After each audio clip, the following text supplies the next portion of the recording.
Blackwood Forest is no ordinary wilderness. Its ancient pines stand like sentinels, their gnarled branches weaving a canopy that strangles daylight, casting the earth below into perpetual shadow. The silence here is not empty. It breathes, watches, and hungers, a presence as tangible as the damp earth underfoot. In the fall of 1997, Jack Reardon, a missing persons officer scarred by a decade of unresolved cases, stepped into this living labyrinth, drawn by a letter that defied reason. A plea from a man lost for 5 years, begging to be found before he does. What Reardon discovered was not just a forest but a realm where reality frays, where every root and shadow guards a secret older than time. The Hollow's hunger unfolds in 4 parts, a descent into Blackwood's heart, where terror is not seen but felt, not named but known, and where the price of truth is paid in pieces of the soul. Have you ever walked a path that seemed to know you? Would you answer a whisper from the dark, knowing it might claim you? The weight of absence. Jack Reardon's life was a ledger of losses, each case a mark against a world that refused to yield answers. At 38, he was a senior investigator in Boston's Missing Persons Unit, a man whose graying temples and shadowed eyes betrayed the toll of his obsession. For years earlier, his wife, Clara, had vanished. No note, no trace, only a void that swallowed his laughter and left him tethered to his work. His office was a crypt, stacks of manila folders, each a name, a story, a wound that wouldn't close.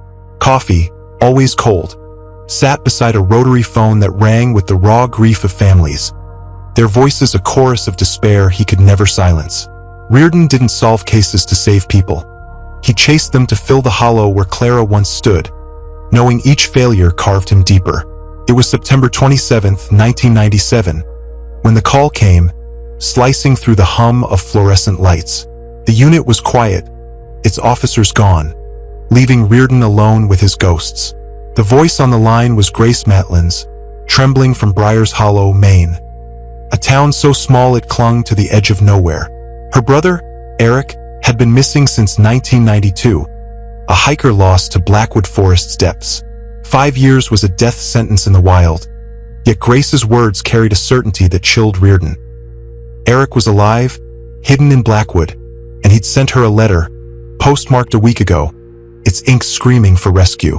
"Please find me before he does," it read, the pronoun a shadow Reardon couldn't grasp. Skepticism flared. Hoaxes were common, grief a cruel playwright, but Grace's voice, breaking on Eric's name, hooked him, stirring the same compulsion that kept him awake, sifting through dead files. Briars Hollow was a 6-hour drive, the road narrowing as Boston's sprawl gave way to Maine's wild heart. The forest announced itself miles out, pines looming like judges, their branches knitting a ceiling that dimmed the sun to a bruise. The town was a relic, fewer than 200 souls, their clapboard homes sagging under time's weight, windows like eyes that watched without blinking. The air was heavy, scented with pine and decay, and the locals moved with a wariness that spoke of secrets buried deep. Grace's house stood at the edge, a 2-story shell with peeling paint, its porch creaking under Reardon's boots. She was in her late 30s, her face hollowed by sleepless nights, her eyes a battlefield of hope and dread. Without a word, she handed him the letter, her hands trembling as if it were a live thing. The paper was brittle, yellowed beyond its week-old postmark, as if it had aged in transit through some other world. The ink was smudged, kissed by rain or tears, but the words were stark. "Grace, I'm still alive. I'm in Blackwood Forest. Please find me before he does. I'm sorry, Eric." The handwriting was shaky, each letter a struggle, yet it bore a desperation no prank could forge. Reardon turned it over, noting the envelope's crisp postmark, October 1997, an impossibility for a man gone 5 years. "Who's he?" he asked, meeting Grace's gaze. She shook her head, fear sealing her lips. Eric never spoke of anyone. He was quiet, kept to himself. Her voice faltered, and Reardon sensed a truth she couldn't voice. Not denial, but a terror too raw to name. They sat in her living room, a shrine to a life paused. Photos lined the walls, Eric at 20, tall and lean, his smile bright against the gloom of her story. Grace spoke softly, her hands twisting a frayed handkerchief. Eric had been a wanderer, drawn to Maine's wild places, sketching trails and stars in journals he rarely shared. Blackwood was his obsession, a forest he called untouched, its silence a song only he heard. In August 1992, he'd left with a pack and a promise, 10 days, no more. When he didn't return, search parties scoured the woods, their dogs whining, refusing to track. No gear, no clothes, no trace. Blackwood had swallowed him whole. Grace's voice grew distant as she spoke of the forest's reputation. Vanishing since the 1800s, whispers of loggers lost, children gone.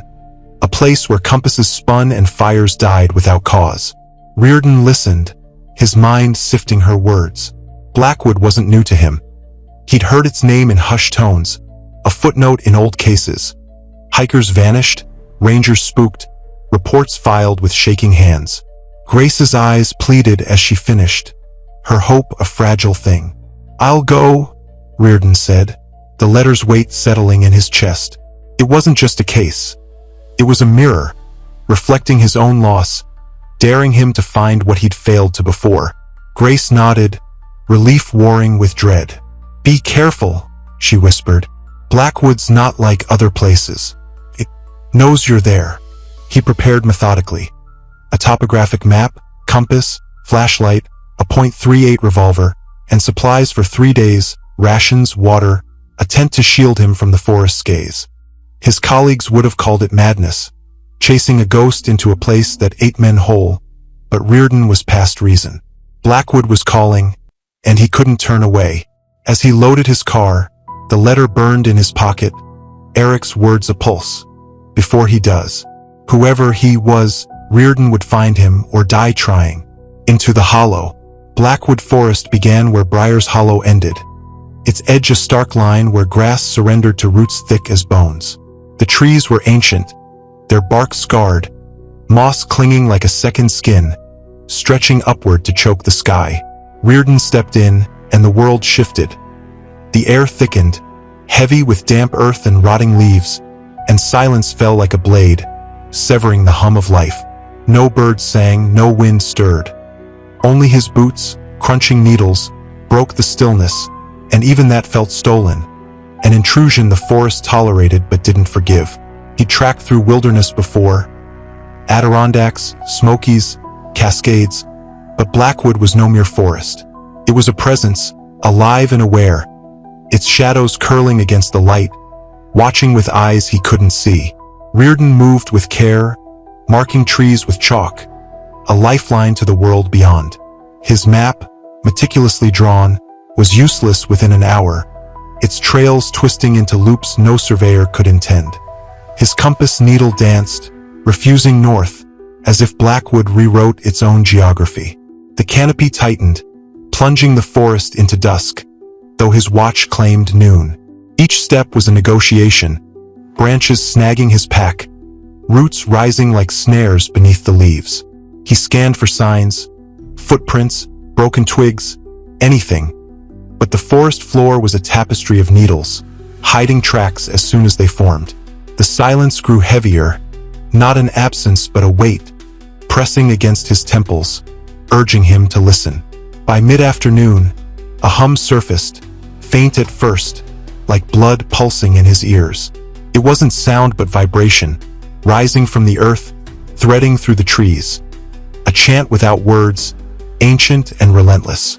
Reardon froze, straining to place it, but it slipped away, only to return sharper, a rhythm that seemed to know his name. He shook it off, blaming fatigue, but the forest's gaze tightened, a pressure on his spine, cold and intimate. He'd felt watched before, in cases where wilderness guarded its dead, but here it was personal, as if Blackwood had marked him as its own. The first night, he camped in a small clearing, his fire a frail spark against the dark. The silence deepened, a living thing that coiled around his tent, its edges brushing the nylon like fingers. Sleep came in fragments, dreams of Clara's voice melding with Eric's, calling from a void no light could pierce. He woke to find his chalk marks gone, erased as if the trees had shrugged them off. His compass spun lazily, mocking his bearings, and the hum returned, now a chorus, faint voices weaving a song he couldn't grasp. Breakfast was a ration bar, tasteless, his appetite dulled by the forest's weight. Day 2 brought the first sign, stumbled upon in a hollow where a spruce had fallen, its roots clawing the sky. A campsite lay half-buried.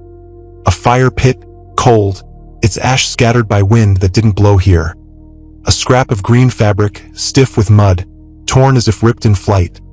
A rusted knife, driven into the earth, its blade chipped, angled with a force no camper would use. Footprints circled the site, human, but wrong, their edges blurred, toes splayed too wide, as if the maker's feet had warped under strain.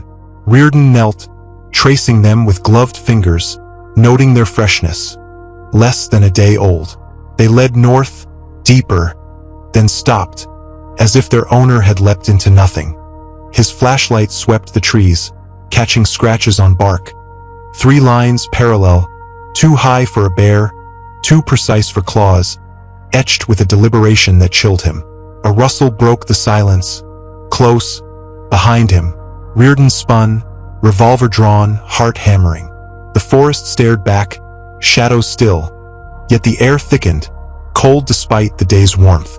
"Eric?" he called, voice swallowed by the trees. The hum surged, now a pulse in his bones, and a twig snapped, deliberate, to his left. He swung his light, finding nothing but pines, their branches swaying without wind. The forest was playing with him, a predator toying with prey, and Reardon felt its hunger. Not for blood, but for fear, for the slow unraveling of his mind. He pressed on, following the invisible trail, each step heavier, as if Blackwood pushed back. Paths looped, landmarks shifted, a boulder here then gone, a stream that flowed uphill. Time frayed, hours bleeding into minutes, or perhaps the reverse.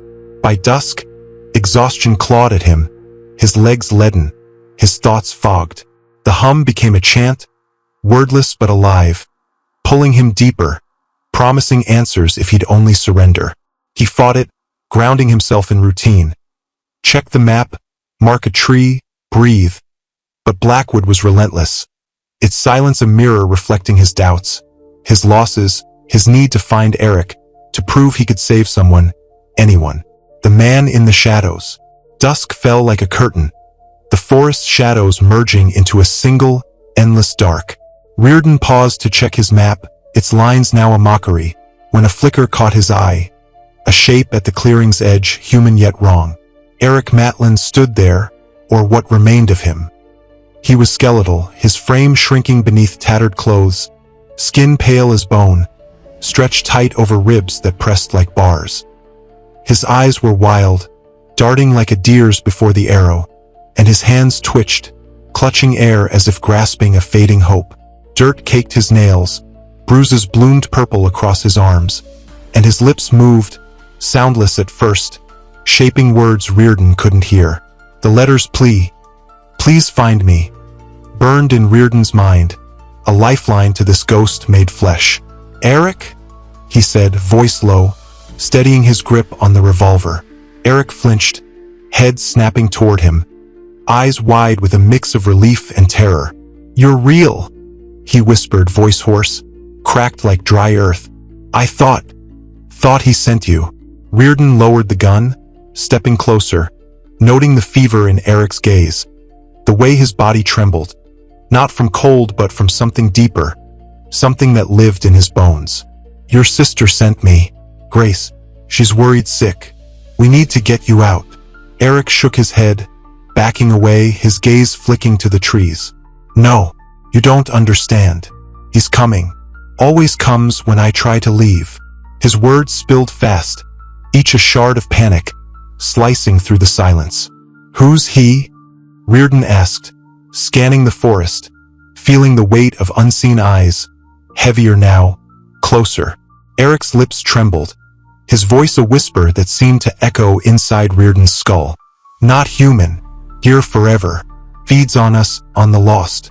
Seen him, seen what he does." Reardon wanted to dismiss it. Delusion, starvation, madness. But Eric's conviction was a blade, cutting through reason. The air grew colder, the chant louder, a pulse rising from the earth, vibrating in Reardon's chest. He saw it in Eric's eyes, not fear of death, but of something worse, something that took more than flesh. "Come with me," Reardon urged, reaching out, voice firm against the forest's pull. "We'll get you safe." Eric's eyes widened, body tensing, as if hearing a sound Reardon couldn't. "Too late," he hissed. "He's here." A sound tore through the silence. A guttural rumble, not animal, not machine, but something that clawed at the soul. It rolled through the trees, shaking leaves, vibrating in Reardon's bones. A sound that didn't belong in this world or any. Eric's face drained of color, and he bolted, vanishing into the underbrush, his footsteps frantic, swallowed by the dark. "Eric, wait!" Reardon shouted, giving chase, branches tearing at his clothes, roots rising like traps. The forest tightened, paths narrowing, conspiring to slow him, its silence now a roar, the chant a tide pulling him under. He stumbled into a clearing, breath ragged, and saw it. The figure was tall, impossibly so, its limbs spindly, bending at angles no body could sustain. Its face was a void, shrouded in shadow, but its eyes glowed ember-like, burning with a light that wasn't light, a hunger that wasn't flesh. Its form flickered, now solid, now smoke, as if it straddled worlds, neither fully here nor gone. Reardon raised his revolver, hands shaking, the barrel heavy as stone. The creature didn't move, only watched, its gaze a weight that pinned him, stripping away years, leaving him raw, exposed. Eric's words echoed, not human, and Reardon felt it, a truth older than the forest, older than him. He squeezed the trigger, but the creature vanished, melting into the trees, leaving only the echo of its growl and a chill that sank into his marrow. Panic surged, but Reardon forced it down, calling for Eric, his voice frail against the chant's roar.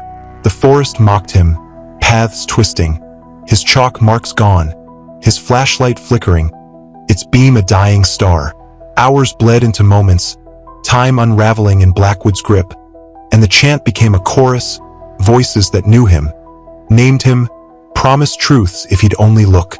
He stumbled on, driven by Eric's face, by Clara's absence, by a need to defy the dark. In the distance, a light flickered, a lantern swaying from a branch, its glow a sickly yellow, cutting the black like a wound. Reardon approached, each step a battle against the forest's pull, the chant now a scream, wordless but alive, urging him closer. Beneath the lantern sat a man, his back against a tree, face hidden in shadow. He was still, too still, his clothes tattered, patched with dirt and blood. Reardon's heart sank, expecting Eric, but this was someone else. Older, skin pale, almost translucent, stretched tight over bones that seemed to shift beneath. His eyes were vacant, staring into nothing, and a hollow rasp escaped his lips, a sound not speech but something older, like wind through a ruined house. The lantern's truth. Reardon knelt, touching the man's shoulder, his fingers brushing cold flesh that flinched as if burned. The man's head snapped toward him, mouth opening in a silent scream, eyes wide but unseeing, lost in a terror Reardon couldn't fathom. "Who are you?" he asked, voice steady despite the dread coiling in his gut. The man didn't answer, only pointed, hand trembling, toward the trees. Reardon followed his gaze, seeing nothing at first, then a shape, tall, shadowed, standing just beyond the lantern's reach. It was the creature, its ember eyes fixed on him, form now clearer. A gaunt frame, limbs like twisted branches, claws gleaming like obsidian. Its lips, thin and cracked, curled into a smile, not of joy but of endings, a promise written in teeth. Reardon raised his gun, barrel shaking, but the creature didn't move, only watched, its gaze a needle piercing his soul.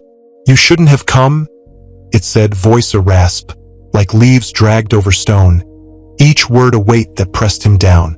My world. You don't leave.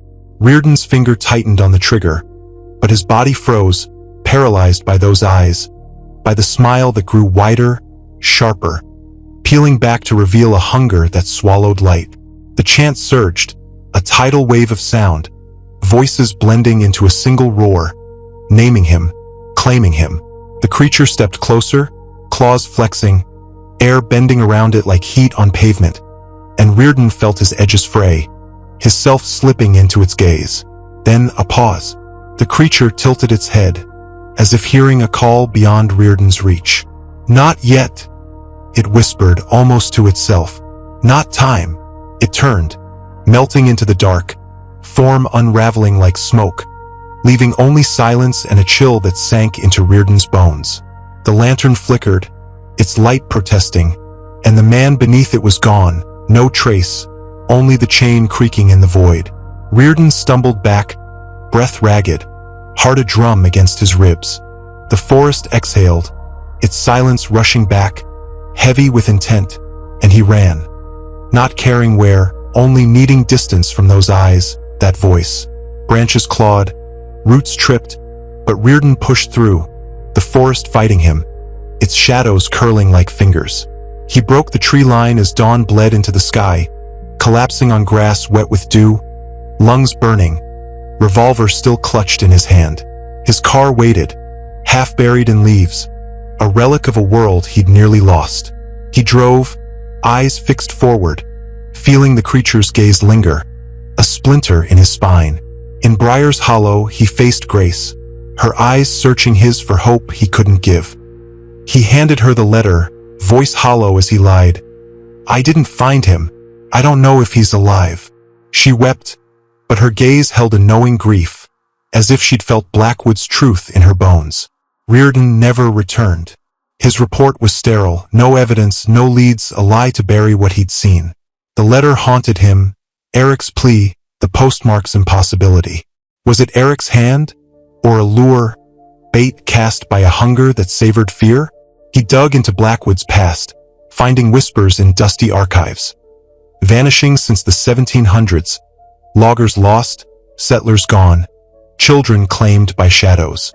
A Penobscot elder, met years later, spoke of a hollow spirit, neither man nor beast, born of a hunger no blood could sate.